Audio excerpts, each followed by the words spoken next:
Ma femme s'est moquée de moi devant toute sa famille lors de sa fête de promotion. Puis, sa mère a fait glisser les papiers du divorce vers moi, signe ici, tu n'es plus assez bien pour ma fille. Je les ai signés sans dire un mot. Le lendemain, ses employés la fixaient sous le choc. Attendez. Vous n'êtes pas encore au courant. Tu as vécu à mes dépens pendant 2 ans, à part pour la cuisine. Tu es inutile. Ma femme a dit cela, une coupe de champagne à la main, devant toute sa famille lors de la fête célébrant sa promotion. Puis sa mère a poussé les papiers du divorce sur la table. Signe-les. Tu n'es plus assez bien pour ma fille. Il s'attendait à ce que je discute, peut-être que je supplie. Je ne l'ai pas fait. J'ai signé, posé le stylo et je suis sorti avec mon alliance toujours au doigt. Le lendemain matin à 9 h, ma femme se tenait dans son bureau pendant que tous les employés la dévisageaient. Puis son assistante a chuchoté, « Attendez, vous ne savez pas ? Je m'appelle Stephen Carter. J'ai 38 ans, et Rachel et moi étions mariés depuis 8 ans au moment où elle a décidé que j'étais quelqu'un dont elle s'était lassée. Ce qui est étrange, c'est que si vous nous aviez regardé de l'autre côté de la rue 6 mois plus tôt, vous auriez probablement pensé que tout allait bien pour nous. Nous vivions dans un quartier calme en dehors de la ville. Rien de tape à accent Graveleuil. 2 voitures dans l'allée. Une petite parcelle de gazon que je n'arrêtais pas de me dire qu'il fallait que je ressème. Des photos de famille le long du couloir et une porte de garage qui faisait un bruit de grincement sur chaque hiver, peu importe combien de fois je la réglais. La plupart des matins, j'étais levé avant Rachel. À 6 h, la lumière de la cuisine s'allumait et je préparais le café.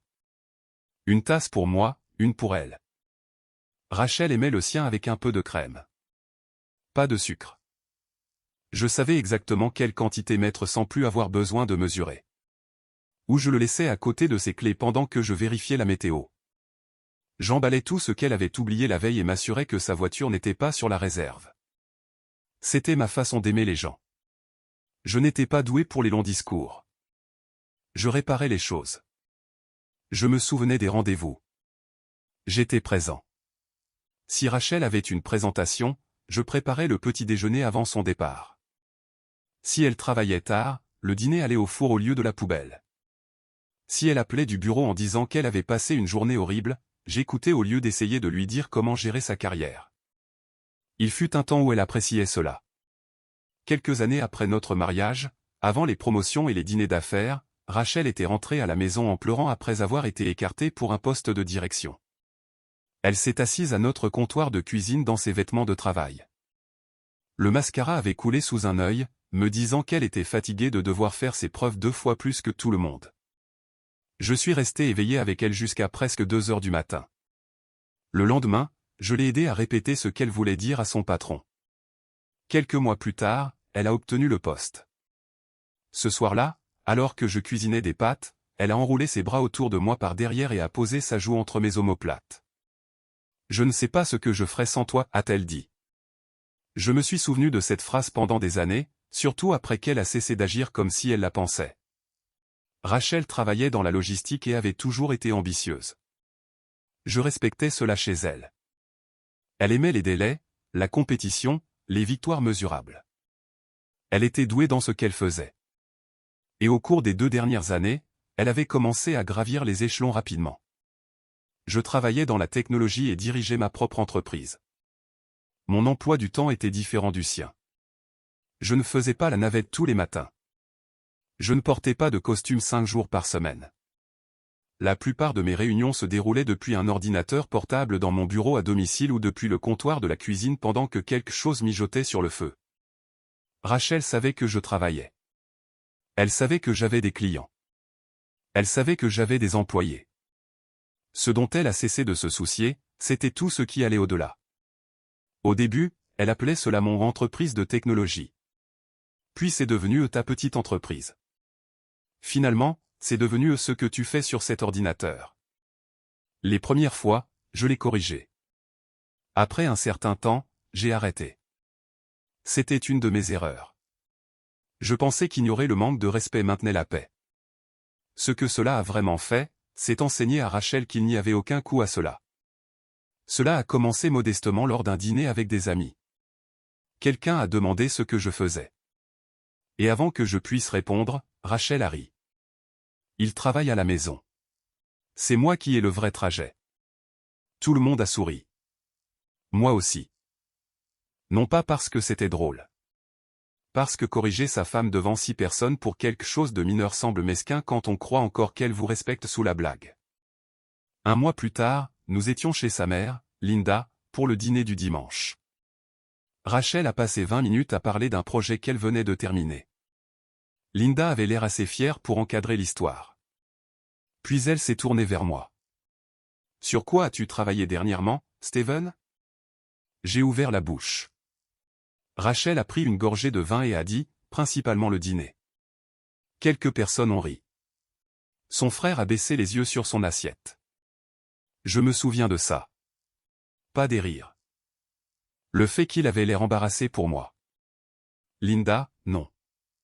Elle a souri et a dit, « Eh bien, il faut bien que quelqu'un s'occupe de la maison. » Cela semblait anodin. Ça ne semblait pas anodin. Une autre fois, Rachel m'a corrigé devant sa famille quand j'ai mentionné avoir refusé un voyage parce que j'avais des engagements professionnels. « Tu donnes l'impression que c'est si sérieux, » a-t-elle dit. « Tu peux travailler de n'importe où. » Je l'ai regardé une seconde. Comme la moitié de ton entreprise.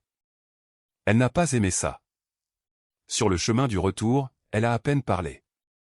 Quand nous sommes entrés dans l'allée, elle a finalement dit, « Pourquoi dois-tu toujours rendre les choses gênantes ?» C'est devenu un autre schéma. Rachel pouvait faire la blague. J'étais le problème si je ne riais pas. Il y a eu d'autres changements aussi. Son téléphone a commencé à passer plus de temps face contre table. Puis il a commencé à la suivre partout. Salle de bain, buanderie, même dans le jardin quand elle prenait un appel. Une nuit, je me suis réveillé un peu après minuit et j'ai vu la lumière bleue de son écran contre le mur. Rachel était allongée à côté de moi, souriant à quelque chose qu'elle lisait. J'ai roulé vers elle. « Tout va bien ?» Son pouce a bougé rapidement. L'écran est devenu noir. « Travail. » C'était tout. Un mot. Puis elle s'est détournée. Quelques semaines plus tard, elle est rentrée vers 23 heures. J'avais laissé le dîner au chaud dans le four. Sa tasse de café du matin était encore à côté de l'évier parce qu'aucun de nous n'avait pensé à la ranger. Rachel a laissé tomber son sac à main sur le comptoir. J'ai d'abord senti l'odeur de son parfum, puis autre chose. De l'eau de Cologne pour homme. Faible, mais présente. Je ne l'ai accusée de rien. J'ai demandé. Longue nuit. Elle a enlevé une boucle d'oreille. Steven, ne commence pas. Je suis resté là, la main sur la poignée du four. Je t'ai demandé si tu avais eu une longue nuit. Tu sais ce que tu fais. Non, je ne savais pas. C'est ce qui me dérangeait. Elle se défendait contre une question que je n'avais pas posée. Pourtant, j'ai laissé tomber. Pas parce que j'étais faible. Parce que 8 ans de mariage vous apprennent que chaque moment étrange n'a pas besoin de devenir un procès. C'est du moins ce que je me suis dit. Puis Linda a commencé à dire des choses que Rachel avait l'habitude de faire taire. Lors d'un autre dîner du dimanche, elle a parlé de la rapidité avec laquelle la carrière de Rachel évoluait. « Tu as besoin de quelqu'un qui puisse te suivre » a dit Linda. Rachel a regardé son assiette.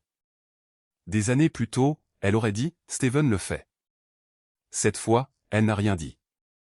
Ce silence est resté avec moi plus longtemps que le commentaire de Linda. À ce moment-là, Rachel avait commencé à utiliser un nouveau mot chaque fois que je lui demandais comment elle allait. Pression. Si je demandais quand elle serait à la maison, je lui mettais la pression. Si je suggérais que nous passions un week-end ensemble, pression. Si je demandais pourquoi nous n'avions pas eu de vraie conversation depuis des jours, plus de pression. J'ai commencé à choisir mes questions avec soin. Puis j'ai commencé à en poser moins. Un matin, j'ai versé son café et je l'ai posé près de ses clés. Rachel est descendue en portant une nouvelle veste que je n'avais jamais vue auparavant. Elle a vérifié son téléphone, a attrapé la tasse et s'est dirigée vers le garage. Pas de baiser, pas d'au revoir, rien. J'ai regardé la porte se fermer derrière elle. Le moteur du garage a vrombé. Sa voiture a reculé, et pour la première fois, j'ai regardé la deuxième tasse de café dans ma main et je me suis demandé quand notre mariage était devenu une maison où 2 personnes dormaient par hasard. 3 jours plus tard, Rachel m'a parlé de sa fête de promotion. Toute sa famille serait là. Elle a dit que c'était important que je vienne. Puis elle m'a regardé de haut en bas et a ajouté « Ne rends pas les choses bizarres. » D'accord. J'ai failli rire. J'aurais dû lui demander ce qu'elle voulait dire. Au lieu de ça, je lui ai dit que je serais là parce qu'à ce moment-là, je pensais encore que la pire chose qui se passait dans mon mariage était la distance. Je n'avais aucune idée que Rachel avait déjà décidé de l'histoire qu'elle allait raconter sur moi quand le champagne commencerait à couler. La fête de promotion était encore dans 2 semaines quand Rachel m'a dit qu'elle avait besoin d'un week-end pour elle. Elle en a parlé un mardi soir alors que je débarrassais les assiettes du dîner. Je vais à une retraite de leadership le week-end prochain. J'ai regardé par-dessus mon épaule. Un truc de travail, principalement. Ce mot m'a interpellé. Principalement. Rachel a ouvert le réfrigérateur, a regardé à l'intérieur sans rien prendre, puis l'a refermé. Il y a des ateliers le vendredi et le samedi. Un peu de réseautage. Je pourrais rester jusqu'à dimanche. D'accord. Elle a semblé surprise de la facilité avec laquelle je l'ai dit. Puis elle a ajouté, je pense que l'espace serait bon pour nous aussi. J'ai arrêté de faire couler l'eau sur une assiette. Pour nous? Elle s'est appuyée contre le comptoir. Nous avons été tendus. Je ne savais pas que nous appelions ça de l'attention. Ça fait partie du problème, Steven. Tu ne remarques les choses que lorsque je dois te les expliquer. Je me suis séché les mains. Alors, explique-le. Elle a expiré comme si je l'avais déjà épuisé. J'ai juste besoin d'espace pour réfléchir sans me sentir observé tout le temps. Ça a fait plus mal que prévu. Observer. Tu demandes quand je rentre. Tu demandes avec qui je suis. Tu demandes si je vais bien chaque fois que je suis silencieuse. Je demande parce que tu es ma femme. Tu vois, tout doit devenir une conversation. J'ai étudié son visage. Elle ne demandait pas d'espace. Elle construisait un argumentaire pour expliquer pourquoi vouloir des réponses normales faisait de moi quelqu'un de déraisonnable. Je pouvais me sentir attiré vers le piège habituel. Me défendre trop et j'étais contrôlant. Ne rien dire. Et je m'en fichais. Alors j'ai hoché la tête. Prends le week-end. Les épaules de Rachel se sont détendues pour la première fois de la soirée. Elle avait l'air soulagée. Ça m'a plus dérangé que la dispute. Quelques jours plus tard, un nom a commencé à apparaître plus souvent. Ethan Brooks. Je l'avais déjà entendu. C'était un consultant que Rachel avait rencontré lors d'événements de l'industrie. Au début, il n'était qu'une personne de plus dans une de ces histoires de travail. Ethan avait suggéré un meilleur déploiement. Ethan connaissait un excellent restaurant près du centre de conférence. Ethan avait traversé une transition de carrière difficile et comprenait ce que la pression signifiait vraiment. Cette dernière phrase est restée avec moi. Un soir, Rachel se tenait à l'îlot de cuisine, répondant à des courriels pendant que j'emballais les restes. Elle a ri à quelque chose sur son téléphone. Ethan dit que la moitié de la raison pour laquelle les gens qui réussissent font un burn-out, c'est parce que tout le monde à la maison s'attend à ce qu'ils restent les mêmes. J'ai fermé le récipient. Ah oui? Il n'a pas tort. J'ai attendu. Rachel a continué à taper. Qu'est-ce que ça veut dire pour nous? Son expression a changé immédiatement. Voilà, tu recommences. Rachel, tu as parlé des relations. J'ai parlé de burn-out. Tu as parlé d'Ethan qui dit que les gens à la maison freinent les personnes qui réussissent. Elle a glissé son téléphone dans son sac à main. C'est pour ça que je ne te dis plus les choses. Elle est montée à l'étage. Je suis resté là, tenant le couvercle en plastique dans une main. À un moment donné, poser une question directe était devenue la preuve que j'étais le problème. J'aimerais pouvoir vous dire que c'est à ce moment-là que j'ai su que ce n'était pas le cas. Quand on a passé des années à faire confiance à quelqu'un, votre esprit se bat pour protéger la version de cette personne que vous avez épousée. Je continuais à trouver des explications. Rachel était stressée. J'interprétais trop les choses. Ethan n'était qu'un collègue. Le mariage traversait une période difficile. Toutes ces explications ont duré jusqu'à vendredi après-midi. Rachel était partie ce matin-là avec une valise cabine. Avant de partir, je l'ai chargée dans sa voiture. Passe un bon week-end. Elle m'a fait une brève étreinte. Pas un baiser. Une étreinte que vous pourriez donner à quelqu'un à un aéroport. Je t'appellerai. Puis elle est partie en voiture. Un peu après 16 heures, j'étais à mon bureau quand une notification par courriel est arrivée sur notre compte de voyage partagé. Nous avions utilisé le même profil de récompense pendant des années. Vol, hôtel, voiture de location. Aucun de nous n'y pensait beaucoup. J'ai failli supprimer le message. Puis j'ai remarqué que la réservation d'hôtel indiquait 2 personnes. J'ai fixé cette ligne. 2. Je me suis dit que ça ne voulait rien dire. Peut-être que le système mettait 2 par défaut. Peut-être que quelqu'un de l'entreprise avait géré la réservation. Peut-être que Rachel avait changé de chambre. Je détestais la rapidité avec laquelle mon cerveau commençait à la défendre. J'ai fermé le courriel. 10 minutes plus tard, je l'ai rouvert. Même ligne. 2 personnes. Je n'ai pas appelé Rachel. Pas encore. Ce soir-là, elle a texté que la retraite se passait bien. Elle a dit qu'elle était épuisée et qu'elle allait se coucher tôt. J'ai répondu, repose-toi bien. Elle a envoyé un cœur.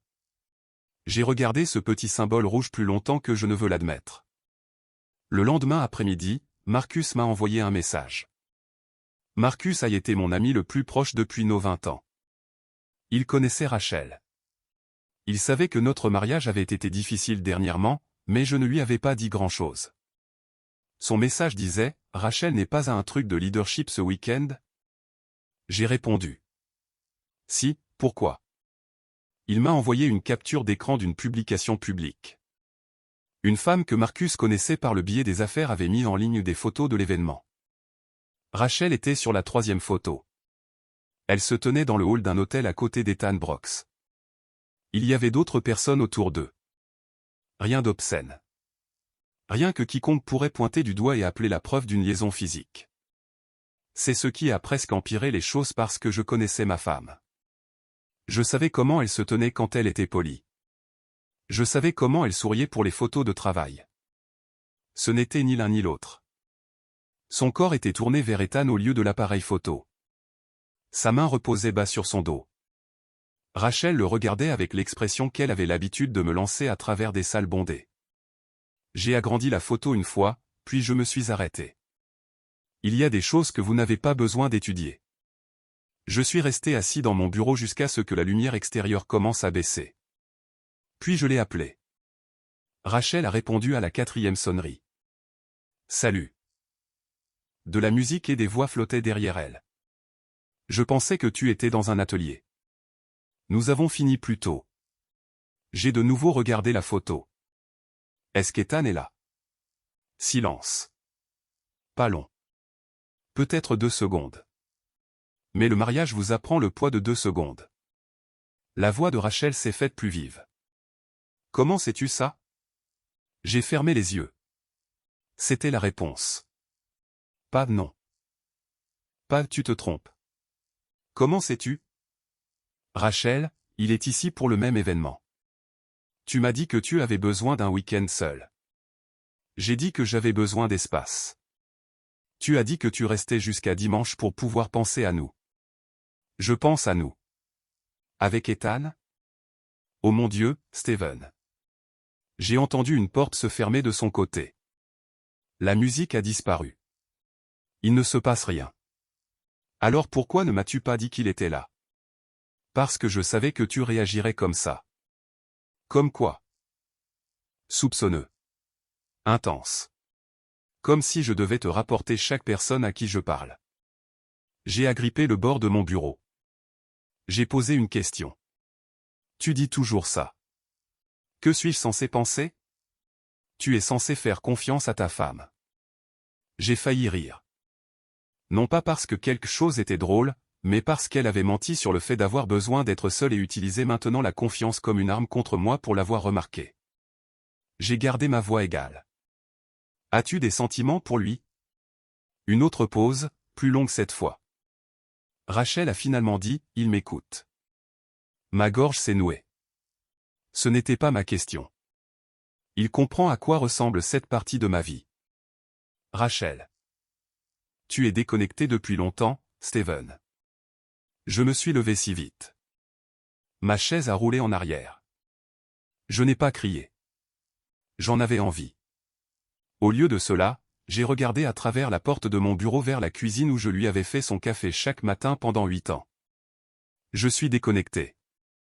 Tu es physiquement là. Ce n'est pas la même chose. J'avais passé des mois à organiser mes journées autour des siennes.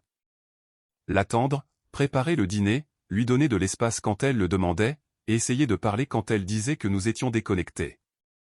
Maintenant, elle me disait que ma présence ne comptait pas parce qu'elle avait trouvé quelqu'un d'autre qui la faisait se sentir vue. Rachel a continué à parler. Elle a dit que j'étais devenu trop confortable, trop prévisible, qu'elle avait l'impression de porter l'élan pour nous deux. Puis elle a dit quelque chose à quoi je ne m'attendais pas. Je ne sais pas encore ce que je ressens pour Ethan. Encore. Un mot. C'est à ce moment que la dernière excuse a disparu. J'ai mis fin à l'appel avant que la colère ne puisse me transformer en quelqu'un que je ne voulais pas être. 20 minutes plus tard, les messages ont commencé. Rachel expliquant. Rachel minimisant. Rachel insistant sur le fait que rien de physique ne s'était produit. Rachel disant que les connexions émotionnelles n'étaient pas toujours planifiées. Puis, enfouie entre des paragraphes sur à quel point elle s'était sentie seule, elle a admis qu'elle parlait à Ethan en privé depuis des mois. À propos du travail, de notre mariage, de moi. Je me suis assis dans ma voiture dans l'allée, le moteur éteint, et j'ai lu chaque message 2 fois. Mon alliance pressée contre le volant. La porte du garage était à 2 mètres devant moi, mais je ne pouvais pas me résoudre à l'ouvrir. Pendant des mois, Rachel m'avait dit que j'imaginais la distance. Maintenant, je savais qu'elle avait discuté de cette distance avec un autre homme. Tout en me convainquant qu'elle existait parce que j'étais trop sensible pour lui faire confiance. Elle a dit qu'elle rentrerait dimanche. Elle voulait que nous décidions de la suite des événements. J'ai regardé vers la fenêtre sombre de la cuisine. Rachel croyait toujours qu'elle rentrait chez un mari qui attendait sa décision. Mais à ce moment-là, j'avais enfin compris quelque chose qu'elle ne comprenait pas. Elle n'était pas la seule à pouvoir décider si notre mariage continuait. Je n'ai pas beaucoup dormi cette nuit-là. Je suis entré quelque temps après minuit et je suis resté dans la cuisine, la porte du réfrigérateur ouverte, fixant de la nourriture que je n'avais aucune intention de manger. Les lumières se sont répandues sur le sol. La tasse de café de Rachel était toujours à côté de l'évier. Sa veste était accrochée au dossier d'une chaise. Il y avait une liste de courses sur le comptoir, de son écriture. Lait, essuie-tout, filtre à café, des choses ordinaires. C'est ce qui rendait la chose étrange. Votre mariage peut s'effondrer. Et la maison ne le sait pas. Le réfrigérateur continue de bourdonner. L'horloge continue de tourner. Le linge doit encore être plié. J'ai fermé la porte et je suis resté assis à l'îlot de cuisine pendant longtemps. J'ai tourné mon alliance autour de mon doigt. Puis je l'ai enlevée. Je l'ai posée à côté de la tasse de Rachel. 5 minutes plus tard, je l'ai remise. Je n'étais pas encore prêt. Savoir que quelque chose est terminé et être prêt à en toucher la preuve sont 2 choses différentes. Vers 2 heures du matin, j'ai ouvert les messages que Rachel avait envoyés après notre appel. Je n'ai pas fouillé ses comptes. Je n'ai pas essayé d'entrer dans son téléphone. Je n'en avais pas besoin. Elle m'en avait déjà assez donné avec ses propres mots. Elle a admis qu'elle parlait à Ethan en privé depuis des mois. Elle a admis qu'elle avait discuté de notre mariage avec lui. Elle a admis qu'elle avait des sentiments qu'elle essayait de comprendre. Mais ce qui m'a le plus frappé n'était pas Ethan. C'était le schéma autour de lui. Je suis remonté dans les anciens messages entre Rachel et moi. Chaque fois que j'avais demandé pourquoi elle était distante, elle m'avait dit que je réfléchissais trop. Quand j'ai demandé pourquoi elle rentrait plus tard, j'étais insécure. Quand j'ai dit que nous ne passions presque plus de temps ensemble, elle m'a dit que je créais de la pression.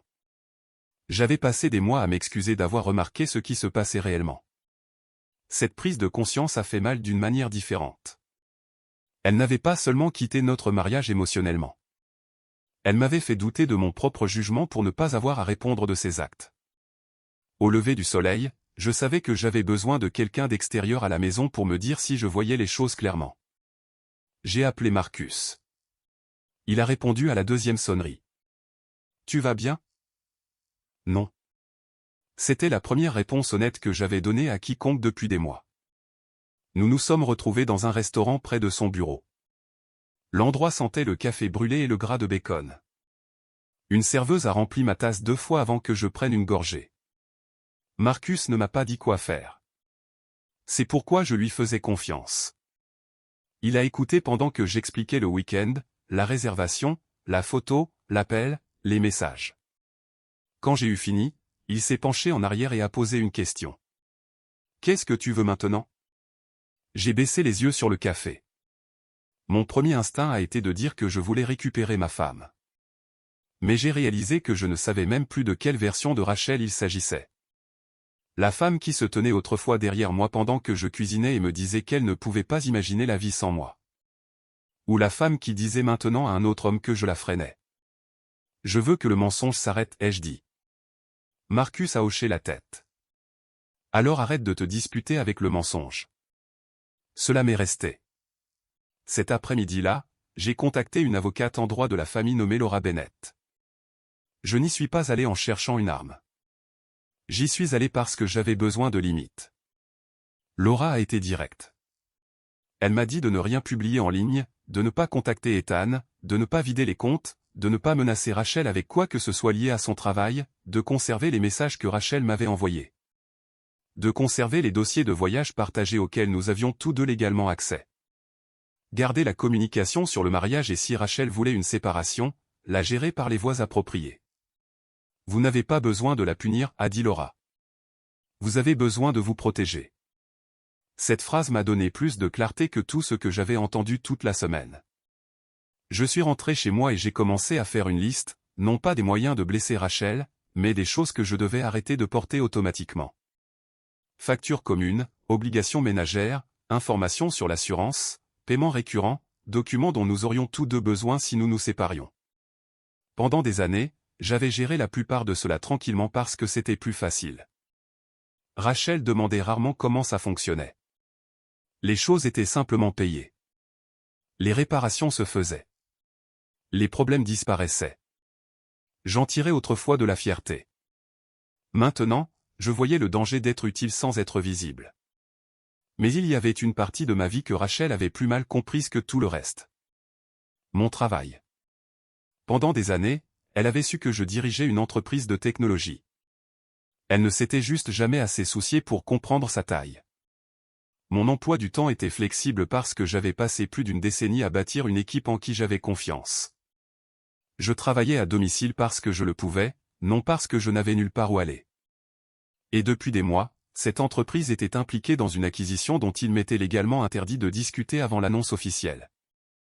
L'entreprise acquise opérait dans la logistique, l'industrie de Rachel, plus précisément l'employeur de Rachel. L'accord avait commencé bien avant que notre mariage ne commence à s'effondrer. Je n'avais pas ciblé son entreprise. Je n'avais même pas été impliqué dans l'examen des employés individuels. Une équipe de direction distincte gérait les opérations, le personnel et les promotions. Le nouveau poste de Rachel avait été approuvé par cette structure sans moi. Je m'étais délibérément tenu à l'écart de tout ce qui était directement lié à elle jusqu'à ce que l'accord devienne public. J'étais lié par la confidentialité. L'annonce officielle était prévue pour le lundi matin, le lendemain de la fête de promotion de Rachel. J'ai fixé cette entrée de calendrier pendant longtemps. Si cela était arrivé à quelqu'un d'autre, le timing aurait semblé fabriqué. Mais j'avais appris que la vraie vie ne se soucie pas de savoir si son timing semble crédible. Ça arrive, c'est tout. J'ai appelé notre conseiller juridique. J'ai besoin que quelque chose soit documenté, ai-je dit. Et si le rôle de Rachel est abordé lors de l'intégration? Je m'en retire. Il y a eu une pause. Conflit d'intérêts. Oui. Vous voulez une récusation complète? Complètement. Je ne voulais pas de la carrière de Rachel. Je ne voulais pas de son salaire. Je ne voulais pas de la satisfaction de voir quelqu'un lui enlever la promotion pour laquelle elle avait travaillé. Je voulais une chose, m'assurer que lorsque cela se terminerait, je pourrais me regarder sans me demander si j'avais utilisé le pouvoir pour régler un compte personnel. Rachel a appelé dimanche soir. Elle était rentrée de la retraite mais restait chez Linda. Sa voix était contrôlée, presque formelle. La fête a toujours lieu vendredi. Je sais. Je pense que tu devrais venir. Je me suis appuyé contre le comptoir de la cuisine. Pourquoi? Parce que les gens poseront des questions si tu ne viens pas. Voilà. Pas parce qu'elle voulait que je sois là. Parce que mon absence pourrait perturber l'image. Elle a continué. Je ne veux pas que notre situation personnelle gâche quelque chose pour lequel j'ai travaillé dur. Je ne le gâcherai pas. Bien. Puis elle a hésité. Et Steven? Oui. S'il te plaît, ne rends pas ça bizarre. J'ai failli lui demander comment un mari était censé se comporter à la fête de promotion de sa femme après qu'elle ait passé un week-end à mentir sur un autre homme. Au lieu de cela, j'ai dit, je comprends. Le mercredi, Laura a reçu des documents du côté de Rachel. Ce n'étaient pas des ordonnances de divorce définitives. C'étaient des propositions de séparation et des papiers de divorce décrivant comment Rachel voulait que les choses soient gérées à l'avenir. Laura les a examinés. Rien de magique, rien qui ne mettait fin à 8 ans de mariage avec une seule signature. Il y aurait encore un processus juridique, mais l'intention de Rachel était claire. Elle voulait partir. Et Linda, à en juger par plusieurs commentaires relayés par Rachel, voulait que ce soit fait rapidement. Ce jeudi soir-là, je me tenais dans ma chambre, choisissant un costume pour la fête. Mon alliance a capté la lumière alors que je boutonnais ma manchette. Pendant une seconde, j'ai pensé à l'enlever avant de partir. Je ne l'ai pas fait. Si j'allais entrer dans cette pièce en tant que mari de Rachel pour la dernière fois, je voulais le faire honnêtement. Pas de ruse, pas de menaces, pas de vengeance secrète, juste la vérité. Avant de quitter la maison, j'ai vérifié mon téléphone. Un message de Laura. Les documents que Rachel prévoyait d'apporter étaient la même version que nous avions déjà examinée. Un courriel de mon conseil d'entreprise. L'annonce de l'acquisition de lundi était confirmée. Pas de retard. J'ai glissé le téléphone dans ma poche et je suis allé en ville en voiture. Quand je suis entré dans la salle de bal, Rachel était déjà entourée de sa famille. Linda m'a vu la première. Elle m'a fait un sourire qui n'atteignait pas ses yeux. Puis j'ai remarqué l'épaisse enveloppe posée à côté de son sac à main. C'est là que j'ai compris quelque chose que Rachel ne comprenait toujours pas. Elle pensait que les papiers les plus importants dans cette pièce étaient ceux que sa mère avait apportés. Ce n'était pas le cas. La salle de bal était plus lumineuse que ce à quoi je m'attendais. Nappe blanche, lumière dorée douce, verre à champagne alignés le long du bar. La famille de Rachel avait pris 2 longues tables près des fenêtres, et toutes les quelques minutes, quelqu'un la tirait pour une autre photo. Elle avait l'air heureuse, pas paisible, victorieuse. Il y a une différence. Je suis resté près du bord de la pièce pendant un moment, parlant quand quelqu'un s'adressait à moi et gardant mes mains hors de mes poches pour que personne ne remarque à quel point elles étaient tendues. Rachel me regardait à peine. Linda l'a fait plus d'une fois. Chaque fois, ses yeux passaient de mon visage à l'enveloppe à côté de son sac à main. Cela m'a dit que la soirée avait déjà été planifiée. Je ne savais tout simplement pas à quel point ils avaient l'intention de la rendre publique. Le dîner a commencé vers 19h.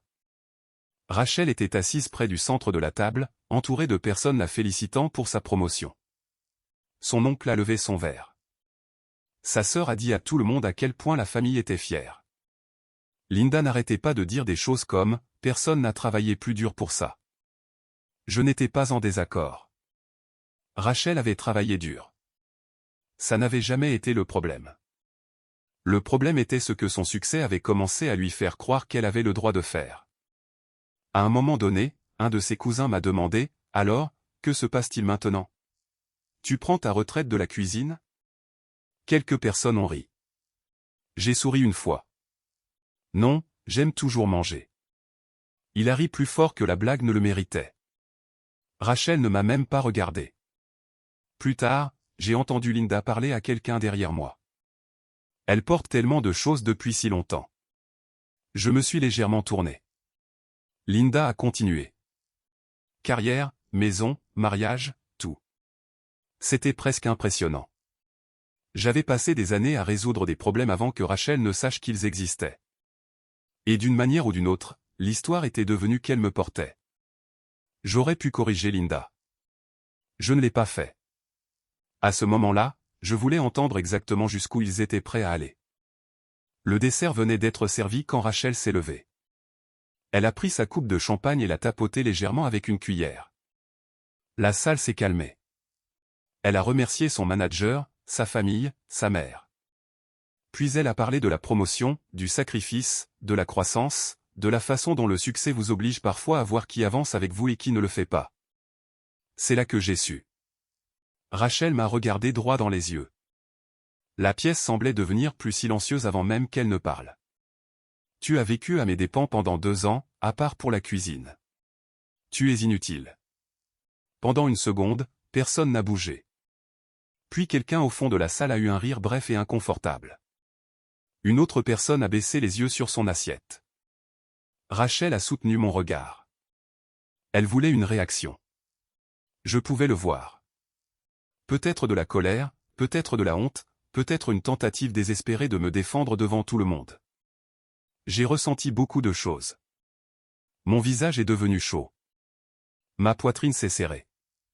Pendant une seconde horrible, j'ai imaginé chaque conversation que nous avions jamais eue se replier sur elle-même. Chaque dîner tardif, chaque café du matin, chaque nuit où je suis resté éveillé à l'écouter se plaindre du travail, réduit à une chute de blagues.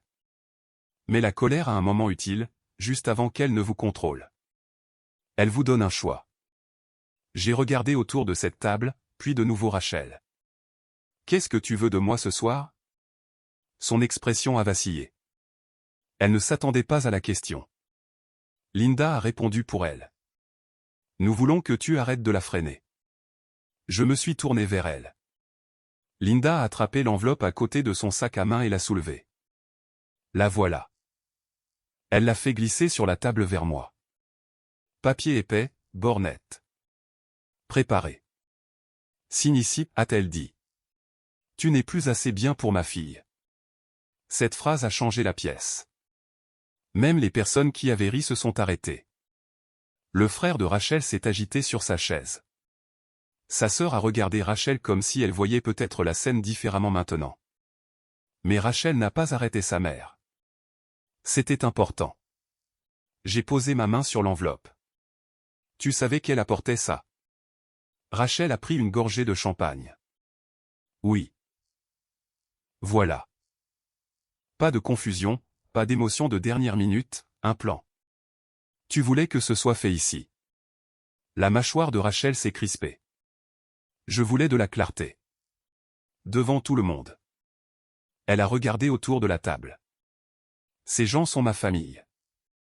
J'ai hoché la tête. J'ai remarqué. Linda a poussé l'enveloppe plus près. Si tu as la moindre dignité, Steven, tu rendras ça facile. Je l'ai ouverte. Les pages étaient la même version que Laura avait examinée. Je savais déjà ce qu'elle disait. Conditions de séparation proposées. Propriété à gérer par le processus légal. Obligation partagée à diviser. Rien qui ne mettait fin comme par magie à un mariage en une nuit. Mais la ligne de signature comptait. Elle disait que j'étais prêt à procéder. Linda a pris mon silence pour de l'hésitation. Rachel t'a donné assez de temps. Un cousin a marmonné quelque chose sur le fait de passer à autre chose. Quelqu'un d'autre a dit, c'est peut-être mieux ainsi. Je les ai laissés parler.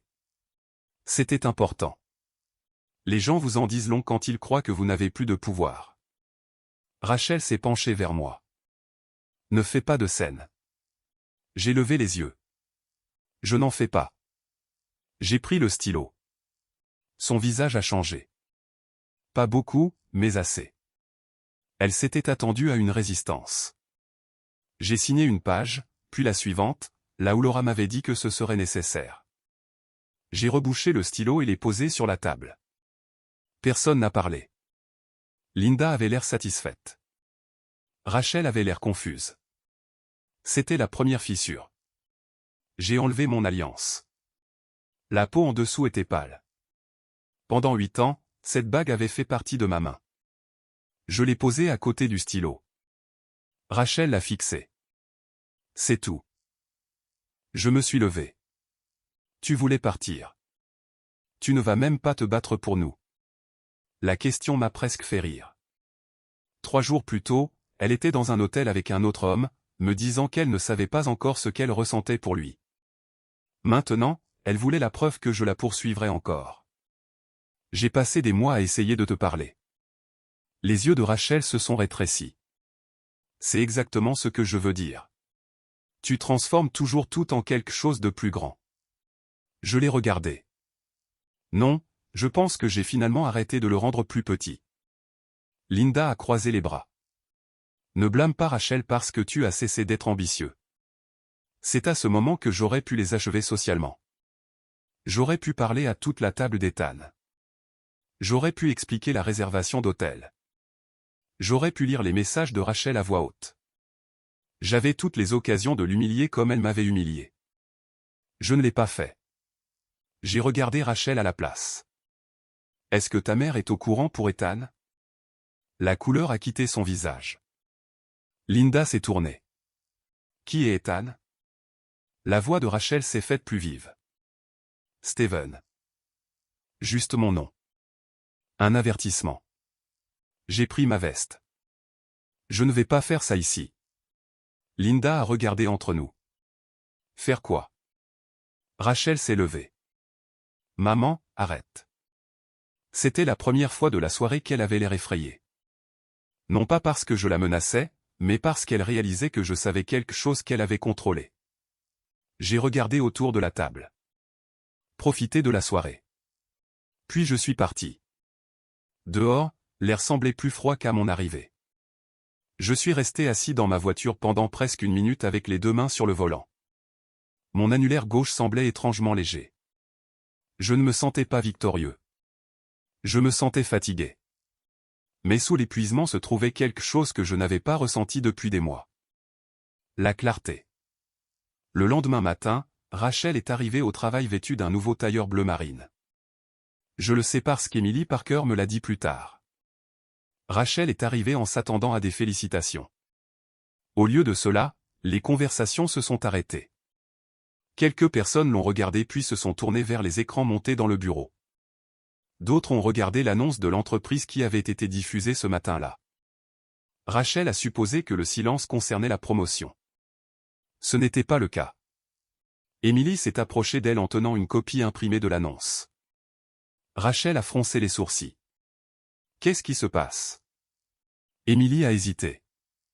Puis elle a demandé, attendez, vous ne savez pas encore? Rachel a pris la page. En haut se trouvait l'annonce de l'acquisition finalisée. En dessous, il y avait une introduction de la direction, ma photo, mon nom, fondateur, propriétaire majoritaire de l'entreprise technologique qui avait acquis l'employeur de Rachel. Elle l'a lu 2 fois. Puis une 3e fois, selon Emily. Les premiers mots de Rachel furent « Non, c'est mon mari ». Pas « c'était », c'est. Les habitudes ont la vie dure. Rachel est montée directement à l'étage. J'étais déjà dans une salle de conférence avec l'équipe d'intégration quand la porte s'est ouverte. Elle se tenait là, tenant l'annonce. Pour la première fois depuis longtemps, Rachel m'a regardé sans savoir quoi dire. Je n'ai pas souri. Je ne me suis pas penché en arrière. J'ai juste attendu. Elle a fermé la porte derrière elle. Qu'est-ce que c'est? Mon travail. Ses yeux ont parcouru la pièce. Des cadres, des conseillers juridiques, des gens qu'elle reconnaissait, des gens qui me reconnaissaient clairement. Tu possèdes ça. J'ai fondé l'entreprise qui a finalisé l'acquisition. Tu ne me l'as jamais dit. Je t'ai dit ce que je faisais. Non, tu m'as dit que tu avais une petite entreprise de technologie et point. C'est ce que tu as décidé d'entendre. Rachel a jeté un coup d'œil aux autres. C'est humiliant. Ce mot m'a presque arrêté. Humiliant. Moins de 12 heures plus tôt, elle avait transformé notre mariage en divertissement pour sa famille. Maintenant, la vérité l'embarrassait. J'ai gardé ma voix égale. L'acquisition est en cours depuis des mois. J'étais sous clause de confidentialité. Votre employeur l'a annoncé ce matin comme prévu. Son emprise s'est resserrée sur le papier. Et ma promotion? Ce n'était pas ma décision. Tu t'attends à ce que je croie ça? Oui. Steven, tu possèdes l'entreprise. Et c'est exactement pour ça que je me suis retiré de tout ce qui concernait ton poste. Ça l'a surprise. J'ai continué. Ta promotion a été approuvée par la structure de gestion existante. Je ne l'ai pas approuvée. Je ne l'ai pas bloquée. Et je me suis formellement récusé de toute décision d'emploi te concernant pendant l'intégration. Rachel m'a dévisagé. Alors, tu ne me licencies pas? Non. Elle a semblé presque offensée par la réponse, comme si elle s'était préparée à une vengeance et ne savait pas quoi faire de la retenue. Tu pourrais. Ça ne veut pas dire que je devrais. Elle a baissé la voix. Alors, qu'est-ce que tu veux? Cette question m'a tout dit.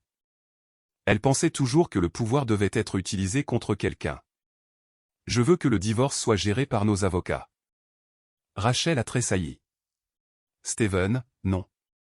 Elle s'est arrêtée. Je ne discute pas d'Ethan ici.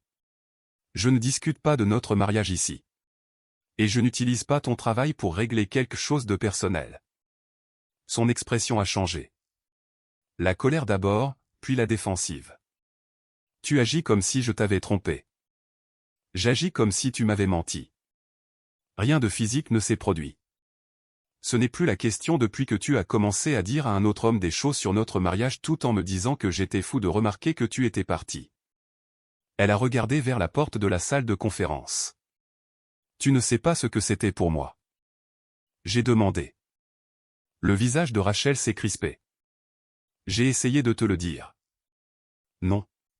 Tu m'as dit que j'étais trop sensible, trop soupçonneux, trop confortable. Tu ne m'as pas dit la vérité. Elle est restée silencieuse. Je n'ai pas ressenti le silence pour elle. Finalement, elle a dit, « Pourquoi ne m'as-tu pas dit qui tu étais vraiment ?» Ça a fait plus mal que prévu. Non pas parce qu'elle avait raison. Parce qu'elle ne comprenait toujours pas. Je n'ai jamais caché qui j'étais, Rachel. Si, tu l'as fait.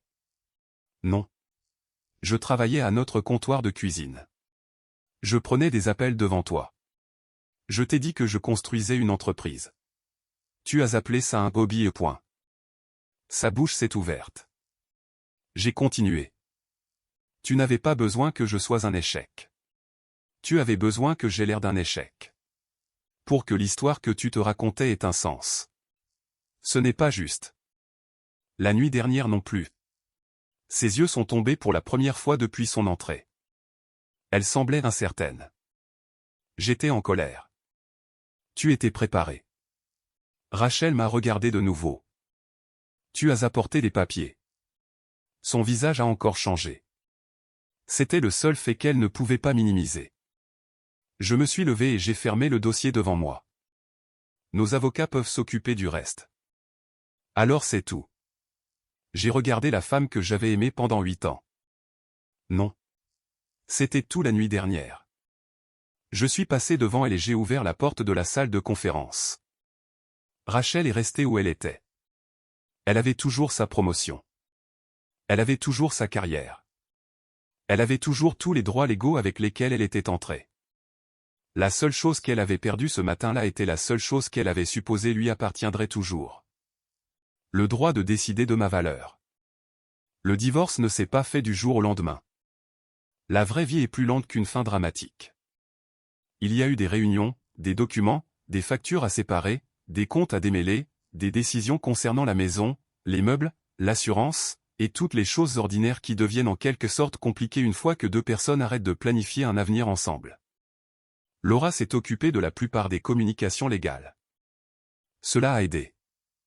Rachel et moi avions passé des mois à transformer chaque conversation en une dispute sur la version du mariage qui était réelle. Une fois les avocats impliqués, les faits n'avaient plus besoin de la permission de l'un ou de l'autre. Rachel a gardé son emploi. C'était important pour moi. Sa promotion a subi le même examen d'intégration que tous les autres postes de direction. Je suis resté complètement en dehors de ça. Quelques semaines plus tard, j'ai été informé que l'entreprise avait décidé de la maintenir dans ce rôle. Je n'ai ressenti aucune colère à ce sujet. Rachel avait travaillé pour ce poste. La fin de notre mariage n'effaçait pas le travail qu'elle avait accompli. Il fut un temps où j'aurais peut-être voulu que son succès s'effondre juste pour qu'elle puisse comprendre à quel point elle s'était trompée sur le mien. À ce moment-là, j'avais compris quelque chose de mieux. Si j'avais besoin qu'elle échoue pour me sentir fort, je n'étais pas encore libre. Linda m'a appelé 3 jours après l'annonce. J'ai failli ne pas répondre. Quand je l'ai fait, sa voix était complètement différente de celle qu'elle avait utilisée à la fête de promotion. Plus douce, prudente. Steven. Je pense que tout cela est devenu incontrôlable. Je me tenais dans le garage à côté de l'établi, regardant la charnière desserrée que je devais réparer depuis des mois. Quelle partie? Elle a fait une pause. Tu sais ce que je veux dire. Non, Linda. Je ne sais pas. Une autre pause. Puis elle a dit, Rachel était sous beaucoup de pression. J'ai baissé les yeux sur ma main gauche. La bague était partie maintenant. Laura m'avait conseillé de garder les communications simples. Et pour une fois, j'ai écouté. La pression ne vous fait pas apporter des papiers de divorce à une fête. Sa voix s'est tendue. Nous pensions que tu la freinais. Vous pensiez que je ne gagnais pas assez d'argent. Ce n'était pas la question. C'était assez proche. Je n'ai pas discuté. Linda a finalement dit, peut-être que tout le monde devrait s'asseoir et parler.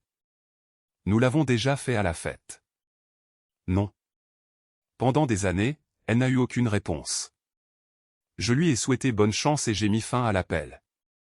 Une semaine plus tard, Rachel a demandé si nous pouvions nous rencontrer sans avocat. J'ai accepté de prendre un café dans un endroit calme près de son bureau. Public, neutre, sans famille, sans public. Elle est arrivée avant moi.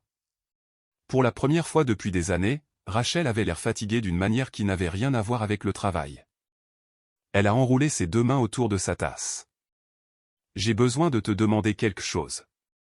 Je me suis assis en face d'elle. D'accord. As-tu jamais prévu de me dire à quel point l'entreprise avait réussi? Oui. Quand? Quand j'ai pensé que tu t'en souciais assez pour l'entendre. Elle a détourné le regard. C'est cruel. Non. Cruel aurait été de l'utiliser contre toi. Sa mâchoire s'est crispée. Je pouvais voir l'ancienne Rachel se préparer à se défendre. Puis elle s'est arrêtée. Je pensais vraiment que je nous portais. Je sais que ça semble fou maintenant. Ça semblait fou à l'époque aussi. Elle a eu un petit rire, non pas parce que c'était drôle, mais parce qu'il n'y avait pas grand-chose d'autre à faire avec la vérité. Au bout d'un moment, elle a dit, Ethan m'a donné l'impression que quelqu'un était impressionné par moi. Voilà. Pas l'amour, pas le destin, l'admiration. Il écoutait quand je parlais de travail. Moi aussi. Je sais. Cette réponse m'a surpris. Rachel a baissé les yeux sur la table. Tu écoutais avant que je devienne quelqu'un dont les gens voulaient quelque chose. Je n'ai rien dit. Elle a continué. Avec Ethan, je n'avais pas à être la femme fatiguée ou distraite ou qui échouait à la maison. Je pouvais juste être réussi. Et avec moi, tu savais tout. Ses yeux se sont remplis, mais elle n'a pas pleuré. Les parties insécures aussi. J'ai compris alors. Ethan n'avait pas créé le problème. Il avait offert à Rachel un miroir qui ne reflétait que la version d'elle-même qu'elle voulait voir. Elle avait choisi cette réflexion plutôt qu'un mariage où elle était pleinement connue. Ça n'explique toujours pas pourquoi tu as fait de moi le méchant, ai-je dit. Rachel a frotté son pouce contre le manchon en carton autour de sa tasse. Parce que si tu étais le problème, je n'avais pas à admettre ce que je faisais. C'était la chose la plus honnête qu'elle ait dite à propos d'Ethan. Je l'ai apprécié. Ça n'a pas changé ma décision. Je suis désolé, a-t-elle dit. Pas de façon dramatique. Pas de main tendue sur la table. Pas de promesse que tout pourrait redevenir comme avant. Juste 2 mots. J'ai hoché la tête. Merci. Elle a attendu. Je pense qu'une partie d'elle s'attendait à ce que le pardon signifie une autre chance. Ce n'était pas le cas. Je continue avec le divorce. Ses yeux se sont fermés une seconde. Je sais. Cette conversation a été la chose la plus proche que nous ayons jamais eue d'une conclusion. Le processus légal a continué. La maison a été traitée par l'accord. Les paiements partagés sont devenus des paiements séparés. Rachel a pris la responsabilité de ses propres dépenses. J'ai pris la responsabilité des miennes. Pas de vengeance, pas de pénalité secrète. Personne n'a été laissé pour compte. Nous avons simplement cessé de prétendre qu'un mariage existait encore parce que la paperasse n'avait pas encore rattrapé. Le frère de Rachel, Daniel, m'a surpris. Il a appelé un soir. Il avait été à la fête de promotion. C'est lui qui avait baissé les yeux sur son assiette quand tout le monde riait. J'aurais dû dire quelque chose, m'a-t-il dit. Tu ne savais pas tout. J'en savais assez pour savoir que c'était mal. C'était important. Il ne m'a pas demandé de pardonner à Rachel. Il ne m'a pas demandé de revenir au dîner du dimanche. Il s'est juste excusé. Je lui ai dit que j'appréciais. C'était tout. J'ai commencé une thérapie un mois plus tard. Non pas parce que je m'effondrais, mais parce que je ne voulais pas porter les dégâts dans ce qui allait suivre. Pendant longtemps, j'avais confondu être fiable avec être indispensable. Je pensais que si je continuais à résoudre les problèmes, à être présent, à rendre la vie plus facile, finalement, cet effort parlerait de lui-même. Ce n'est pas toujours le cas. Parfois, les gens s'habituent tellement à votre soutien qu'ils cessent de voir la personne qui le fournit. Un matin, quelques mois après avoir vécu seul, je suis entré dans la cuisine à 6 heures. Par habitude, j'ai pris 2 tasses dans le placard. Je me suis arrêté, je les ai regardées, puis j'en ai remis une en place. Des mois plus tôt, cela aurait fait mal. Ce matin-là, non. J'ai fait une tasse de café, je me suis assis au comptoir et j'ai écouté la maison silencieuse. Pour la première fois depuis longtemps, le silence ne donnait pas l'impression que quelqu'un manquait. Il donnait l'impression que personne ne me demandait de disparaître. Pendant longtemps, j'ai pensé qu'être un bon mari signifiait absorber plus que je ne le devrais. Plus de stress, plus de silence, plus de manque de respect.